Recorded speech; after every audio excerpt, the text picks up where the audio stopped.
গয়না বড়ি কিংবা ডিজাইন বড়ি কিংবা নকশা বড়ি অনেকে অনেক নামেই চেনে, বাট এই বড়িটা আমার কাছে শুধুমাত্র বড়ি নয়, এটা আমি মনে করি একটা আর্ট।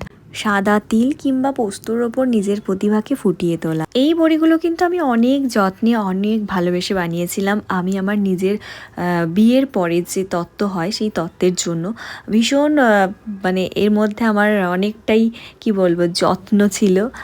খুব যত্ন করে জিনিসগুলো বানিয়েছিলাম। আর এই বড়িগুলো কিন্তু মানে বানিয়ে খাওয়া পর্যন্ত কিন্তু মানে রাখাটা খুব চাপের, এতটাই ঠুনকো হয়, এতটাই ভঙ্গুর হয় বড়িগুলো।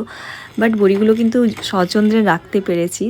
আর এখানে কিন্তু আরও একটা জিনিস বানিয়েছিলাম, ধনেপাতা কাঁচা লঙ্কার বড়ি, যেটা আমি আগের বছরই শিখেছিলাম, মানে এক্সপেরিমেন্ট করতে করতে জিনিসটা ভালো চলে এসেছে। কচুর বড়ি বানিয়েছিলাম আর এই ধনেপাতার বড়ি, এটা ভীষণ টেস্টি ছিল এবং ভীষণ ভালো ছিল, সেজন্য ভাবলাম এই বছরও বানাই। আর ধনেপাতার এই বড়িগুলো কিন্তু বেগুনের ভর্তার সাথে ভীষণ ভালো লাগে, ভীষণ মুচমুচে হয়েছিল আর ভীষণ সফট হয়েছিল, মানে শক্ত ব্যাপারটা ছিল না বড়িগুলো, মানে খুব নরম হয়েছিল, একদম মুচমুচে ছিল ভাজার পর। বেগুনের ভর্তার সাথে মেখেছিলাম। আর এই বড়িটা একরকমভাবে দেখতে গেলে সরাসরি না হলেও একটু অন্যভাবে ধনেপাতাকে অফ সিজনে পাওয়ার একটা ভালো উপায়।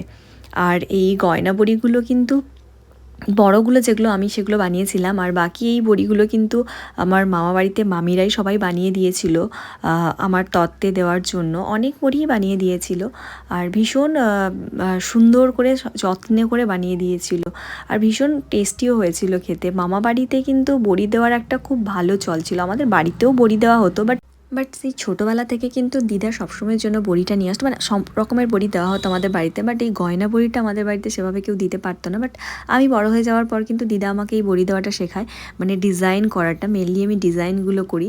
তারপর করতে করতে কিন্তু নিজের থেকেই কিন্তু এই ডিজাইন বলো এই সব কিছু কিন্তু নিজের থেকেই চলে আসে, মানে এই পালকি বা এই মাছ আঁকার আইডিয়া। দিদির বিয়ের পর দিদির তত্ত্বেও কিন্তু আমি বড়িগুলো বানিয়ে দিয়েছিলাম দিদির তত্ত্ব সাজানোর জন্য।